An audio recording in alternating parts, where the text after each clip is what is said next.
네, 여러분, 오늘은 2021년 6월 첫째 주 6월 6일 현충일이자 6월의 첫 주일에 드리는 청소년부 예배의 날입니다. 이제 모두 함께 자리에서 일어나셔서 예배로 나아가는 찬양을 드리며 살아계신 하나님께 예배합시다.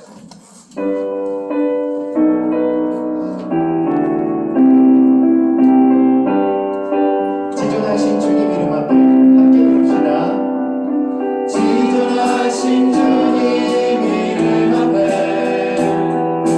모두 무릎 꿇고 나경배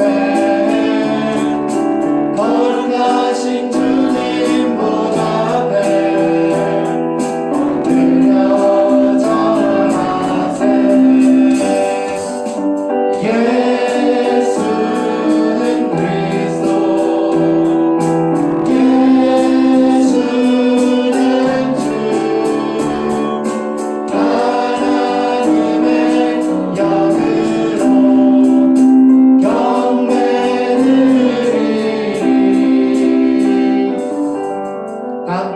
사도신경으로 우리 신앙을 고백하겠습니다.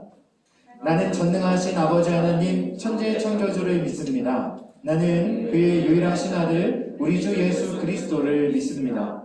그는 성령으로 잉태되어 동정녀 마리아에게서 나시고 본디오 빌라도에게 고난을 받아 십자가에 못 박혀 죽으시고 장사된 지 사흘 만에 죽은 자 가운데서 다시 살아나셨으며 하늘에 오르시어 전능하신 아버지 하나님 우편에 앉아 계시다가 거기로부터 살아있는 자와 죽은 자를 심판하러 오십니다. 나는 성령을 믿으며 거룩한 공교회와 성도의 교제와 죄를 용서받는 것과 몸의 부활과 영생을 믿습니다. 아멘. 모두 자리에 앉아주시고 예배를 위해 정은미 선생님 기도 인도해 주시겠습니다.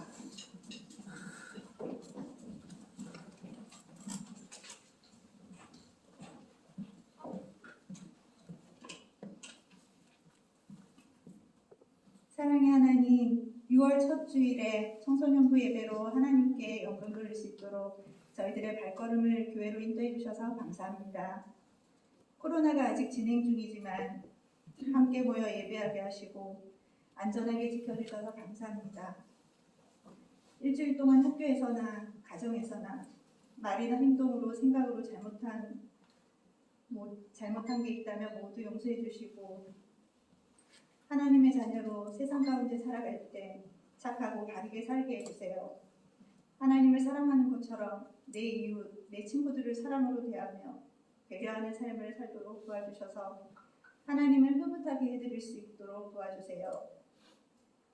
저희 청소년부 친구들에게 지혜를 주셔서 학교 생활을 잘 해나가게 하시고 앞으로의 삶 가운데 좋은 스승, 좋은 친구들을 만날 수 있도록 만남의 복을 허락해 주시고 시간 관리, 몸 관리, 돈 관리, 사람 관리를 잘하게 해주시고 실력 있고 인격적이고 헌신적인 하나님의 사람으로 살아갈 수 있도록 인도해 주세요. 오늘도 말씀 전하시는 이슬기 목사님과 함께 해주시고 말씀 듣는 저희들의 눈과 귀를 열어주셔서 잘 깨닫게 하시고 말씀대로 살도록 도와주세요. 저희들이 드리는 예배를 기쁘게 받아주세요. 예수님의 이름으로 기도드립니다. 아멘.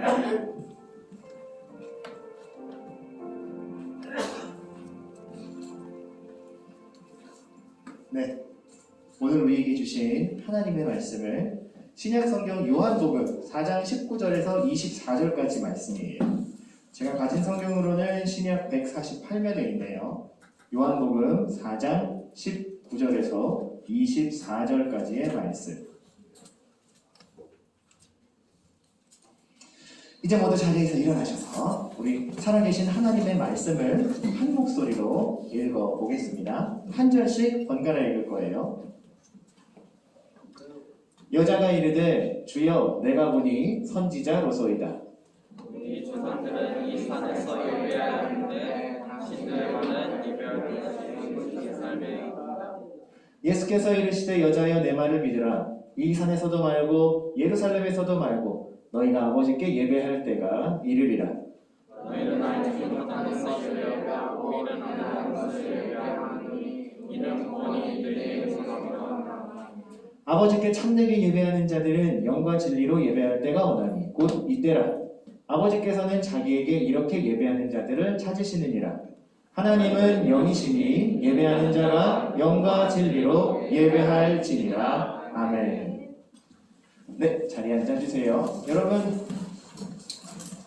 오래간만에 보는 친구들이 조금 많은 주일입니다. 지난주부터 연합예배로 드리고 있고 대면 비대면 예배를 우리가 병행해서 하고 있기 때문에 친구들 중에는 예배를 오는 친구도 그리고 예배에 못 오는 친구들도 많이 있는데, 그래도 오늘 간만에 거리두기 단계도 1.5단계로 조정된 후에는 예배실에 꽤 많은 친구들이 모인 것 같아요. 우리 대면 예배 시작하고 나서 몇 주 동안 했었던 우리 반주 선생님 잠깐 반주를 해주시고 우리 1분 동안 그리팅하는 시간을 좀 가질 거예요. 인사하고 옆에 있는 사람이랑 인사하는데요. 그냥 이러고 넘어가지 마시고 이렇게 해주세요. 주먹을 간단하게 쳐주시고 저는 중학교 1학년반 이다솜이에요. 옆에 있는 친구랑 아는 사람이면 이럴 필요 없고요. 그냥 알지? 하고 넘어가시면 되는데 모르는 사람이랑 얼굴만 알고 이름만 알던 형, 누나, 동생, 친구들과 같이 있다면 앞뒤 양옆 최소 4명의 사람에게는 그렇게 통성명 해주시고 인사해 주시면 돼요. 내가 먼저 하고 그 사람의 이름도 듣고 반주가 시작되면 바로 시작할 거예요. 우리 선생님들도 뭐 인사하셨겠지만 간만에 보는 친구들 가셔서 인사해 주시고 그리고 나서 우리 같이 말씀 듣는 시간 가질게요. 정민이도 앞, 뒤, 옆에 있는 친구들, 원준이도, 다솜이는 나랑 하고 여기 오빠랑 하고 여기 뒤에 오빠랑 하고 언니랑 하면 돼. 알았지? 준비 시작. 반갑습니다. 안녕하세요. 저는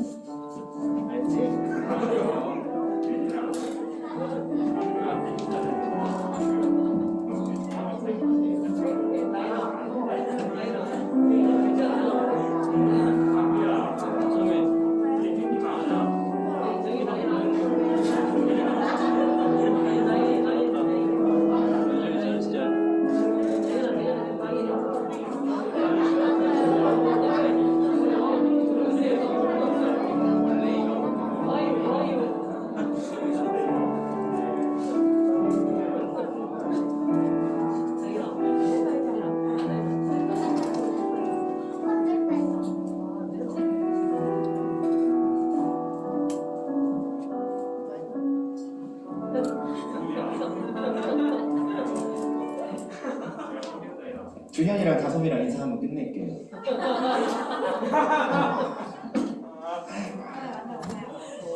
오빠야 안다.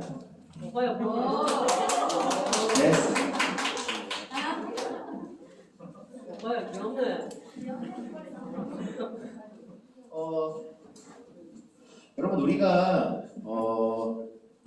생각보다 반모임하고 예배하고 주일에 만나서 뭐 30명이 모이고 50명이 모여도 이야기 나누고 돌아가는 사람들은 사실 5손가락 못 꼽습니다. 뭐 쉬운 말로 해도 반 친구들 중에도 친구들이랑 다 얘기하는 거 아니거든. 그쵸? 선생님이랑 얘기하고 내가 아는 친구랑 얘기하고 그냥 오랜만에 왔네 하고 어깨 빡 쳐주는 선생님한테 지금 왜 때려? 그래서 네 안녕하세요 인사하고 가는 게 전부거든. 그러니까 이 시간에라도 굉장히 어색한 거 알아요. 어색해 죽을 것 같은 거 아는데 그냥 문화로 만들 거예요. 편안하게. 그래서 광고 시간에 하든지 설교 전에 하든지 같이 문안하고 그리고 같이 예배하러 온 친구들 그리고 같은 공동체들 익혀가면서 우리 올 한 해 남은 반년을 잘 보냈으면 좋겠어요. 오늘은 6월 첫 주 너와 만나고 싶어 라는 제목으로 하나님께서 우리에게 허락해 주신 예배라고 하는 이 약속의 모임에 대한 말씀을 함께 나누고 우리의 삶에 적용해 볼 거예요. 먼저 반모임의 내용들 우리 잠깐 리마인드 하면서 내용들을 한번 들어가 볼까요? 예배라고 하는 단어는 성경에 쓰여진 원어의 단어의 뜻들도 있지만 우리 한글말로 그리고 영어로 그 단어의 뜻들을 먼저 살펴보자면 말이 지칭하는 이 예배라는 행위의 의미를 살펴보자면 예배라는 말은 그 말 그대로 엎드려 절하는, 예를 갖추어 절하는 것, 즉 우리가 예배하는 그 대상의 가치를 우리보다 높여드리는 총체적인 행위죠. 영어의 어원도 그거랑 비슷해요. worship이라고 하는 단어인데 가치, word라고 하는 단어의 ship, 맥이다. 그래서 굉장히 최고의 가치, 중요한 가치들을 인정해드리고 그 가치를 비교할 수 없는 하나님이십니다. 라고 절대적으로 높여드리는 것, 그것에 부합하는 모든 행위들, 그리고 우리의 마음들이 예배의 내용이다, 예배의 의미다라고 설명을 했죠. 그래서 여러분, 이 예배의 대상은 물론 우리는 교회에 다니고 하나님을 알아가고 배우고 있는 사람들이니까 예배의 대상이라고 하면 하나님하고 바로 그 대상을 찾을 수 있지만, 사실 일반적인 의미로 볼 때에도 예배라는 행위의 의미가 아까 이야기한 것처럼 어떠한 대상을 나보다 더 나은 것으로 여기고 그것을 섬기는 행위라고 상정한다면 하나님이 아닌 다른 것을 예배하는 것도 가능은 해지겠죠. 그렇죠? 잘못된 형태의 예배는 하나님이 아닌 하나님이 받으셔야 할 예배, 즉 사람이 자신의 존재의 이유와 목적을 하나님께 있는 것이라고 인정하고 그분의 뜻을 따라 살아가는 것이 아니라 하나님이 아닌 다른 무언가가 내 인생을 좌지우지할 만한 힘이 있고 권력이 있다라고 믿어버리고 그 대상에 자기도 모르게 끌려가고 내가 하고 싶은 일을 하지 않고 그 대상이 시키는 대로 혹은 따라가자고 하는 대로 끌려가게 되면 자신도 모르는 사이에 그 대상을 예배할 수 있게 된다는 거죠. 쉬운 예로 설명하자면 우리 교회 안에 어떤 사람을 예로 드는 게 아니라 어떤 사람이 있다고 치자고요. 네, 어떤 사람 A가 있어. 교회에 나왔어. 하나님을 예배하는 예배를 배웠어. 하나님이 천지를 창조하셨고 나를 지으셨고 예수님을 보내주셔서 독생자 예수 그리스도로 구원을 받게 하신 참 좋으신 분이구나. 이분을 따라 사는 게 내 삶의 진짜 목적이구나. 배웠어. 그렇게 살면 참 좋겠네. 그렇게 살아야지 하고 다짐을 해. 그런데 주일 예배 모임을 마치고 나서 자기의 일상으로 돌아간 이 사람의 삶의 모습은 아침이 되면 쫓기듯 출근해서 직장에 가서 즐거움 하나 없이 일하다가 그러다가 저녁에 돌아오면 다시 하루를 또 그 하루에 쌓였던 스트레스들과 어려움들과 이런 것들을 끌어안고 그냥 저냥 술로 혹은 자기를 위로하는 다른 화려한 것들로 보내다가 다시 또 그 다음날을 살고 다음날을 살고 다음날을 살다가 한 달 지나 월급날이 되면 자기의 통장에 찍혀 들어온 돈을 보고 환하게 미소 짓는 것, 그 이 삶을 계속 반복해서 살고 있다면 사실 이 사람의 일상은 하나님을 정말로 예배하는 모습이라고 보기는 어렵다는 거죠. 돈이거나 혹은 자기도 알 수 없는 타성에 이끌려 살아가고 있는 사람이라고 볼 수도 있는 거예요. 그래서 먼저 예배라고 하는 것을 우리가 상정할 때 예배는요, 사람과 하나님이 소통하는 사람과 하나님이 소통할 수 있는 유일한 수단은 맞지만 내가, 즉 사람이 예배할 수 있는 대상은 꼭 하나님이 아닐 수도 있다라는 생각을 한 번은 하고 들어가는 것이 좋아요. 하나님을 예배하는 것, 그리고 진정한 예배는 그 예배의 대상이 하나님일 때에만 가능하다. 이게 전제되지 않으면 우리는 하나님께 예배하면서도 예배에 나아오면서도 정작 우리의 본심과 우리의 속마음으로는 하나님 아닌 다른 것을 예배하듯 살아갈 수도 있다. 자, 일단 예배의 정의와 그리고 하나님을 예배하는 것이 어떤 의미인지에 대해서 조금 살펴보았고 이제 오늘 본문 말씀으로 들어가면서 본문의 말씀의 내용을 가지고 우리가 그러면 하나님을 예배하는 것이 어떤 것인가를 조금 배워보도록 하자고요. 오늘 본문의 말씀은 요한복음 4장의 말씀이에요. 제가 간단하게 설명할 거예요. 4장의 말씀을 보면 예수님께서는 오늘 이스라엘 여러 지방들을 돌아다니시다가 사마리아라고 하는 특별한 지방에 가세요. 굉장히 배타적이고 역사적으로도 다른 지역들과는 조금 어떻게 보면 수준이 떨어지는 동네로 인식되던 지역이었어요. 왜? 그 지역에는 사마리아 사람들이 살았었는데 이 사마리아 사람들은 이스라엘 사람들 중에서도 배신자, 변절자 취급을 받던 사람들이었거든. 그런데 오늘 말씀에 사건이 등장을 해요. 예수님이 사마리아 지방의 한 마을로 들어가셔서 한낮에 햇볕이 쨍쨍 내리쬐는 우물가에 혼자 계셨어요. 제자들은 마을로 다른 일을 하러 갔고. 그런데 한낮에 쨍쨍 내리쬐는 그 우물가에 한 사람이 물동이를 들고 총총총총 걸어와요.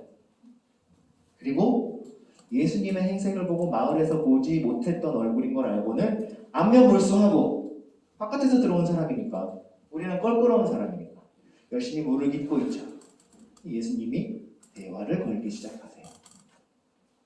좀 물 한 잔 마십시다. 뭐 이런 내용이었겠죠. 그런데 이 여자분이 까칠하게 튕겨내요. 누구신데 물 달라 하세요? 이러면서. 그러자 예수님께서는 내가 지금 물 달라 하는 사람이 누군지 알았으면 이런 식으로 하면 안 되는데? 하고 마치 작업 걸듯. 그렇다고 예수님이 진짜 작업 거신 건 아니고 다소 엉뚱할 수 있는 이야기로 여인과의 대화를 물이 아닌 다른 것에 있다라는 방향으로 끌고 가기 시작하세요. 그런데 여러분, 이 여인에게는 사실은 정말로 물보다 더 중요한 자기의 마음속에 있는 해결되지 않는 갈증이 있었어요. 그것은 바로 예배예요. 예배하는 대상을 헷갈리며 살아가고 있었고 예배하는 방법이 말씀에 약속된 대로 정확하지 않았던 이 여인은 정말 태어나서 처음 보는 이 철부지처럼 보이는, 제가 철부지라고 예수님을 말하는 이유는 몇 가지 이유가 있어요. 네. 일단은 젊은 남자가 그 시간에 혼자 있었던 거고 결혼을 하지 않은 총각의 행세로 예수님이 그때 한 30살쯤 되셨는데 지금으로 치자면 여러분 이스라엘의 당시의 사회는 15살 이전에 남자의 85% 이상이 결혼해요. 30살까지 결혼 안 한 남자는 별종인 거지. 굉장히 이상한 사람인 거예요. 여인에게 별 문제가 없었다면, 만약에 별 문제가 없었다면 이상한 놈이네 하고 물기고 갔어야 되는 상황이에요. 근데 이 여인은 그 마음속에 마시는 물 아닌 다른 것에 대한 갈증이 있었어요. 무슨 말씀을 하시는 거예요? 그러자 예수님께서 이야기를 시작하시죠. 사실은 이야기하지 않았지만 오늘 처음 만난 이 여인이지만 하나님의 영을 통해 그 여인의 이전 상황들과 마음을 다 알고 계셨던 예수님께서 여인의 마음을 하나하나 짚어가시기 시작하세요. 마음에 문제가 있지? 그리고 지금 삶에도 좀 문제가 있을 거예요. 여자가 눈이 동그래졌어요. 어머, 점쟁이세요? 약간 이런 분위기예요. 말씀해보면 제가 보니 선지자, 예언자시군요 라고 이야기했지만 그런 분위기인 거죠. 그러자 예수님께서는 1차로 잽을 뽕 날리세요. 여인에게. 남편이 있었는데 없었죠? 없었는데 있죠? 이 여인에게는 삶의 기반이 될 수 있는 가정도, 자기가 사랑하고 의지할 수 있는 인생의 동반자도 불명확했어요. 힘든 삶을 살고 있었어요. 하나님을 의지하고 하나님을 따르며 살아가길 원했지만 자신은 율법으로 볼 때에도 사람들의 사회적인 시선으로 볼 때에도 이미 자신의 마을 공동체 안에서도 따돌림을 당하던 사람, 스스로 부끄럽고 사람들과 관계하기가 어려워서 멀리 떨어져 버린, 그런데 사실 그 영적으로 보자면 하나님과도 멀어져 버린 것 같은 느낌을 가진 삶을 살고 있었던 거죠.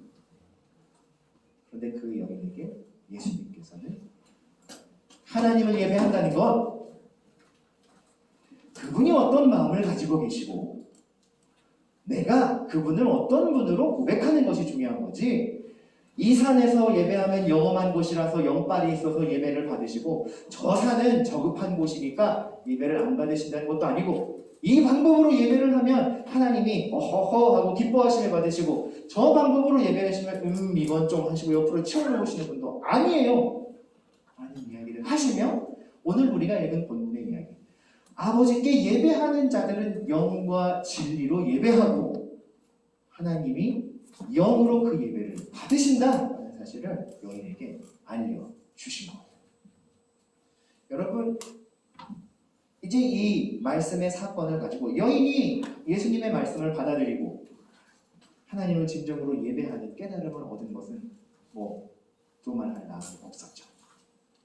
이제 이 내용들과 예수님과 여인의 만남의 이 사건의 기록을 가지고 우리는 오늘 우리가 하나님께 예배할 때 가져야 하는 가장 중요한 마음들, 우리의 삶이 이렇게 크게 뻗어나가고 줄기와 가지를 이렇게 솟아나가는 큰 나무라고 볼 때 그 나무의 어느 부분을 현재의 시점에서 샥 하고 자른단 말이에요. 그러면 그 나무의 단면이 보이겠지? 그치? 그 단면에 하나님을 예배하는 예배자 서혜림. 혜림은 오랜만에 나왔는데. 그죠? 네. 이렇게 어느 지점에서 현재의 내 모습을 잘라보아도 내 상황은 다를 수 있잖아. 그치? 내 모습도 달라지잖아. 준현아, 1년 전에 네 모습이랑 지금의 네 모습을 비교해보면 1년 전에 지금 모습을 상상할 수 있었니? 어느 정도 유추는 가능했겠지. 그치? 점점점 피지컬이 커질 거라는 걸. 근데 하지만 그 당시에는 비교할 수 없는 모습이잖아. 상상할 수 없는 모습이잖아. 하지만 이런 겉모습이 아닌 나의 진짜 모습을 샥 하고 들춰보았을 때, 여러분의 진짜 모습을 꺼내보라고 했을 때 그 모습이 부끄럽지 않고 잘못되어지지 않고 한눈 팔지 않고 있는 모습으로 하나님께 온전히 예배하는 자로 서기 위해 필요한 것은 첫 번째로 우리가 하나님께 드리는 예배의 본질은 여기 나와서 우리 박영주 선생님, 김예지 선생님, 그리고 우리 이찬영 친구랑 같이 자 여러분 찬양하세요. 하나 둘 셋 넷 짝짝짝짝 우와우와우와 하고 이건 제 꿈속에서만 가능한 일이에요. 그죠? 이렇게 찬양을 신나고 즐겁게 해서 분위기가 확 올라가는 것, 언제나 그렇게 되는 것, 그리고 말씀을 막 여러분이 예배를 생각하면 설교 듣는 시간이 막 길어지고 설교를 들으면 막 마음이 뜨거워지고 한 주 동안 그 말씀을 따라서 살아가면 막 예수님의 능력이 퐁퐁퐁 터져 나오고 이런 것만을 의미하는 건 아니에요. 제가 지금 드린 말씀을 다시 정리할게요, 여러분. 예배라는 건요.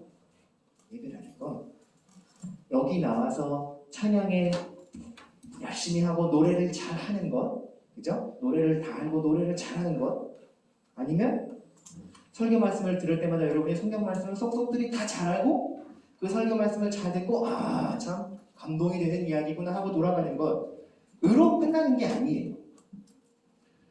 우리가 부르는 노래에는요, 하나님이 하신 일들이 어떤 일들이고 그분이 하신 일이 어떤 가치를 지닌 일들인지를 증언해내는 목적이 있어요. 찬양을 할 때 내가 마음속으로 갈 길을 밝히 보이시니 이렇게 하던, 갈 길을 밝히 보이시니 이렇게 하던, 그것보다 중요한 건 뭐냐? 정말로 내 마음속에 하나님의 말씀과 그분의 은혜가 나의 걸어가는 어두운 길을 밝혀주시는 등불이다라고 고백하는 그 심지와 그 바이브, 그 진심이 살아 있어야 되는 거예요. 그것만 살아 있다면 목소리 좀 작아도 괜찮아요. 박수치기가 너무 창피해서 이렇게만 쳐도 괜찮아요, 여러분. 진짜 괜찮아요. 하지만 물론 그 부끄러움을 무릅쓰고 박수를 세게 쳐주면 우리는 힘이 나겠죠. 그런 거예요. 무슨 얘기인지 알겠어요? 대답해보세요. 무슨 얘기인지 알겠어요? 네. 말씀을 듣고 다 동의가 되고 와, 저 말씀은 정말 감동적이다. 어떻게 나한테 이렇게 맞는 말씀만 주시지? 라고 생각하고 그 말씀 따라 살아야지 라는 마음이 생기면 좋지만, 아니, 예수님이 왜 갑자기 저런 말씀을 하셔? 아니, 우리는 지금 공부하는 학생들이고 내가 먼저 해야 하는 일들이 뻔히 있는 거 아시면서 왜 자꾸 헌신하라 그러시고, 뭐 자꾸 교회생활을 우선하지 않으면 잘못된 거라고 하고 회개하라 그러고, 선생님들은 왜 맨날 널 왜 기도하고 있어? 맨날 이러기만 해. 기도하지 말고 줄 게 있으면 돈을 달라고요. 뭐 그런 친구들은 없겠지만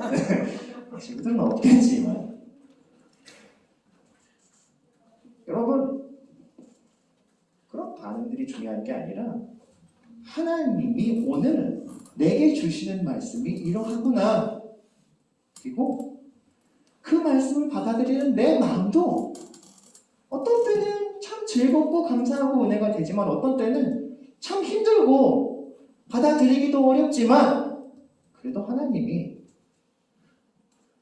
날 사랑하셔서 자기의 독생자 예수님을 십자가에 내어주시기까지 하신 그분이 내게 주시는 말씀이구나, 생각해 봐야 돼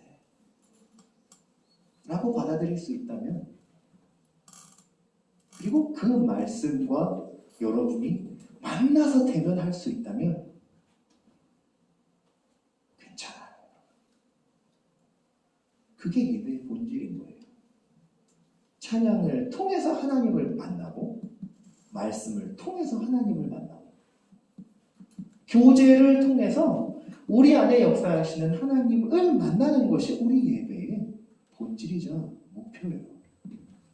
이런 예배는 사람이 하나님께 다가가기 위해서 고안해낸 것, 만들어낸 것이 아니라 하나님께서 내가 나의 이름으로, 하나님이 말씀하신 거야. 나 여호와가 나의 이름으로 너희가 모이고 이곳에서 나의 이름을 부르면 내가 너희를 만나주겠다 라는 약속을 구약성경 출애굽 시대에 한 번 하셨고, 솔로몬의 성전이 세워질 때 한 번 하셨고, 포로지에 끌려간 망해버린 이스라엘 백성들이 다시 모여서 하나님의 이름을 찾았을 때 또 해주셨고, 마태복음 통독에 하면서 찾아보면 두세 사람의 이름으로 모인 곳에는 내가 나의 영을 보내겠다, 예수님을 통해서도 약속을 해주셨어. 예배는 사람이 하나님을 찾기 위해 고안해내는 게 아니고요, 우리가 이 자리에서 줄리아 11시까지 다 와라, 안 오면 어찌 되는지 알지? 내가 가끔 여러분 협박하잖아, 막. 그죠? 안 오면 죽여버리겠다고. 여러분, 농담이에요, 여러분. 진지하게 반응하지 마세요. 안 죽어요. 제가 여러분을 왜 죽이겠어요? 하지만 이 모임을 제가 만든 것도 아니고요, 선생님들이 만든 것도 아니에요. 하나님이 약속해 주셨고, 우리가 하나님의 이름으로 모여서 그분을 찾으면 만나 주시겠다고 말씀을 주셨기 때문에 우리가 모이는 거예요. 그래서 예배는 우리를 사랑하시는 하나님, 죄인이기에 하나님 앞에 나아갈 수 없는 우리의 본질을 용서하시고 덮어주시고 새롭게 하시는 하나님의 사랑이 날마다 우리에게 확증되는 자리다, 이렇게 말할 수 있는 거죠. 그러면 그 사랑의 자리에 와서 우리는 사람에게 없는, 사람에게서부터 시작되지 않는 하나님의 지혜, 즉 영광, 진리, 그리고 하나님의 능력, 하나님의 영을 의지해서 그분 앞에 나가야 할 텐데, 그분 앞에 나갔을 때 우리는 결국 무엇을 경험하게 되는가? 하나님께 예배하러 와서 우리는 무엇을 경험하게 될까? 여러분 보세요. 우리가 아까 하나님이 우리를 사랑하시는 그 증거로 우리에게 주어진 약속이 예배라고 했어요. 이해되시죠? 그렇다면 예배에 와서 우리가 확인하게 되는 것, 하나님의 말씀을 전하는 설교를 듣고 하나님께 찬양할 때 우리에게 들려오는 감동을 듣고 우리가 받는 건 하나님이시라는 분이에요. 하나님이라는 분의 마음이에요. 하나님이라는 분이 어떤 일을 계획하고 계시고 그 일을 이루실 것이라고 하는 하나님 계획이에요. 그런데 역사적으로 하나님을 알게 되면 알게 될수록 하나님이 내게 가지고 계신 계획이 어떤 계획인지, 하나님이 나라는 사람을 얼마나 사랑하시는지를 알아가면서 우리는 진정한 나의 모습과 나의 가치도 발견할 수 있게 되는 거예요. 여러분의 가치를 여러분의 부모님과 여러분 자신도 잘 알겠죠. 하지만 그 판단 기준은 절대적이지 않아요, 여러분. 변화가 있을 수 있어요. 부모님이 여러분을 세상 누구보다 사랑하고 아끼시겠지만 부모님들도 삶의 풍파가 닥쳐오고 힘든 일이 다가오고 어려운 일이 닥쳐오고 마음이 힘들 때 질풍노도의 시기에 있는 여러분들이 집에 들어와서 인사도 안 하고 왔니? 밥 먹으라 했는데 문 꽝 닫고 들어가면 마음속으로 오늘 사랑하는 나의 아들이 심기가 굉장히 불편하시구나, 내가 맛있는 케이크를 만들어서 위로해야겠다 그러시겠어요? 아니면 저 새끼가 죽으려고 하시겠어요? 사람의 마음은 늘 완전하지 않기 때문에 여러분에 대한 부모님의 평가도, 심지어 여러분 자신의 평가도 흔들릴 수 있어요. 여러분한테 하나 물어봅시다. 여러분 아침에 자고 일어나서 아침에 거울 보면서 난 참 가치 있고 이 세상에서 사람들에게 유익이 되는 일을 하고 있어 하면서 밝게 웃을 수 있는 사람 손 들어보세요. 니똥 칼라 파워. 마음에 안 드는 건 투성이잖아요. 원준이도 마음에 드는 날도 있고 안 드는 날도 있다는 얘기잖아, 그치?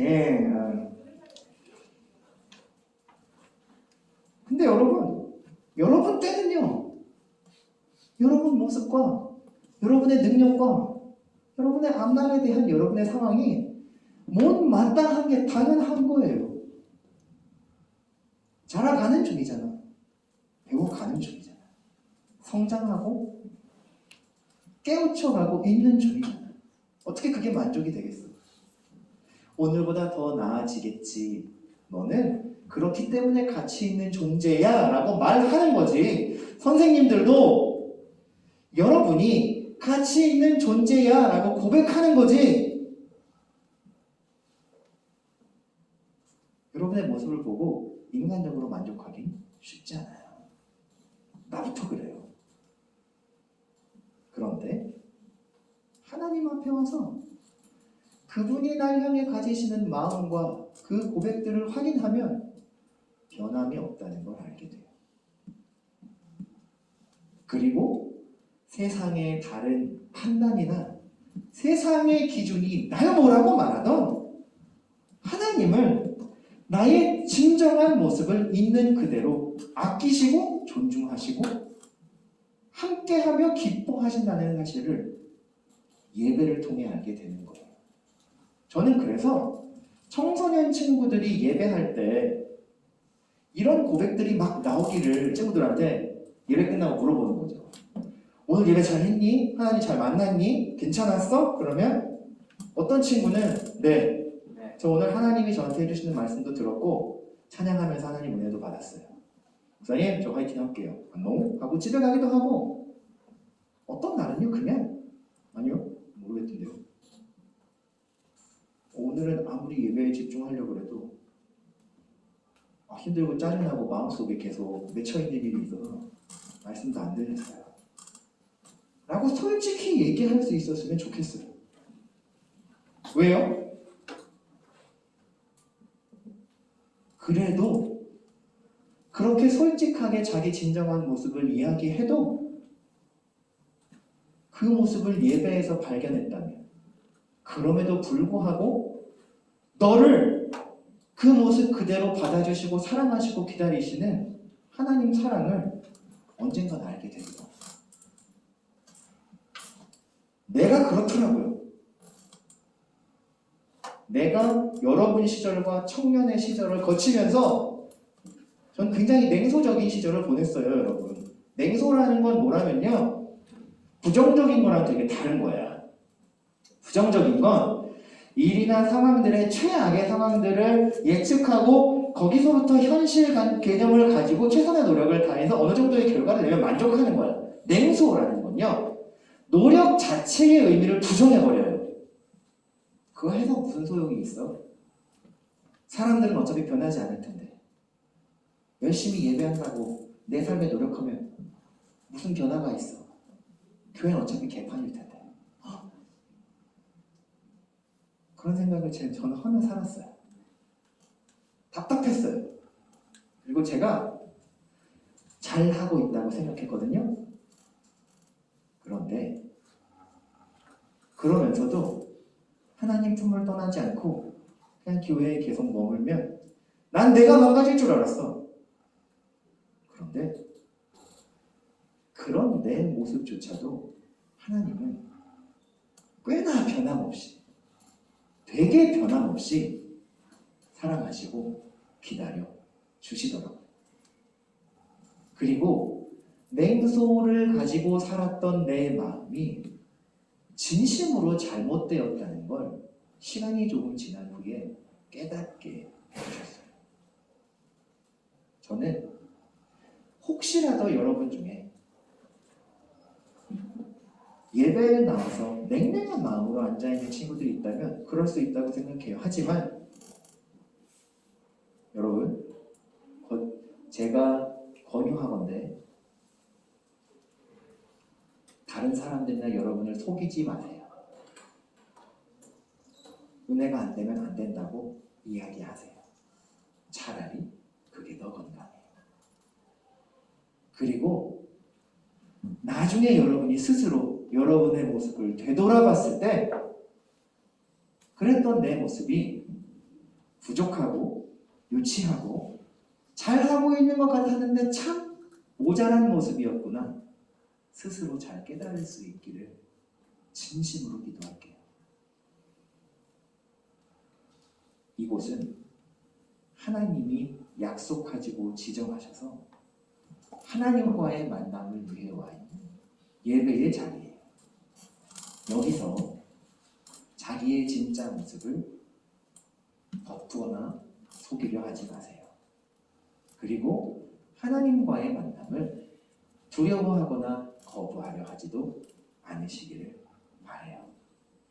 그리고 변함없이 여러분의 모습 그대로를 사랑하고 받아주시는 하나님을 만나고 예배할 수 있게 되기를 우리 하나님이 원하고 계세요. 기도하겠습니다. 사랑의 하나님, 감사합니다. 오늘 허락하신 말씀을 통해 우리는 하나님께서 우리를 향해 가지시는 참된 마음, 그리고 하나님의 사랑을 통해 깨달을 수 있는 나의 모습도 예배의 자리에서 온전히 드러나고 변화되고 새롭게 되어 하나님을 따르는 예배자가 되게 하심을 말씀을 통해 확인하게 되었습니다. 우리 사랑하는 청소년 친구들, 오늘 하루가 힘들고 불만스럽습니다. 하지만 하나님께 예배하러 나온 이 자리에서 내 모습이 어떠하던 세상을 지으신 전능하신 능력으로 전심을 다해 나를 끝까지 사랑하시는 하나님을 만나고 그 하나님의 사랑을 받는 참된 나의 진짜 가치를 발견할 수 있게 되기를 축복합니다. 함께 하여 주세요. 예수님의 이름으로 기도합니다. 아멘. 이 시간은 우리 함께 하나님 앞에 준비한 예물을 드리는 시간입니다. 우리 나는 예배자입니다 찬양하며 준비하신 예물을 하나님께 드리겠습니다.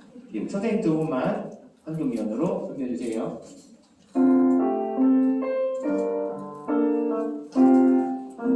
나는 하나님을 예배하는, 나는 하나님을 예배하는 예배자입니다.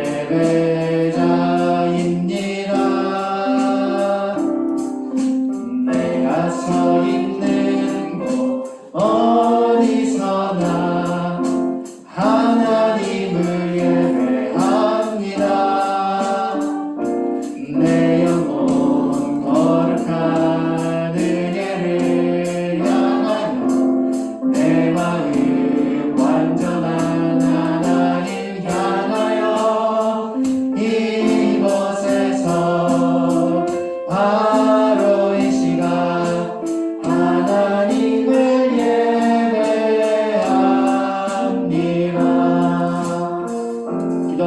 기도합니다. 하나님 감사합니다. 허락하신 은혜의 말씀을 듣고 또 예배 은혜에 감사하며 준비한 예물을 드립니다. 하나님 앞에 드린 주일 11조 감사 소원의 예물들 기쁘게 받아주시고 어린 청소년 시절부터 하나님의 예물을 즐거이 준비하여 즐거이 드리는 올바른 신앙의 습관 가진 청소년 친구들이 되게 해주세요. 저들의 영, 혼, 육이 주 안에서 강건하고 형통하며 하나님을 예배하는 예배자로 살아가는 한 주를 축복하며 예수님 이름으로 기도합니다. 아멘. 자, 이제 예배를 마치기 전 축복과 파송의 시간입니다. 자리에서 모두 일어나셔서 양옆 앞뒤를 향해 손을 뻗어주시고 너는 그리스도의 향기라 함께 찬양하겠습니다. 너는 그리스도의 향기라. 너는 그리스도의 향기라. 너는 그리스도의 편지라. 하나님 앞에서 그리스도의 향기니 너를 통해 생명이 흘러가리. 너를 통해 사랑이 흘러가리. 축도합니다. 주 예수 그리스도의 은혜와 하나님의 사랑과 성령의 교통하심이 우리 마음에 불신, 의심, 슬픔, 어두움, 숨겨진 모든 것을 넘어 참된 나를 비추시며 사랑하시는 하나님의 진리의 사랑, 그 예배의 은혜 가운데에 머물기 원하는 사랑하는 성민 청소년들과 선생님들의 머리 위에 이제와 영원토록 함께 계실지어다. 아멘.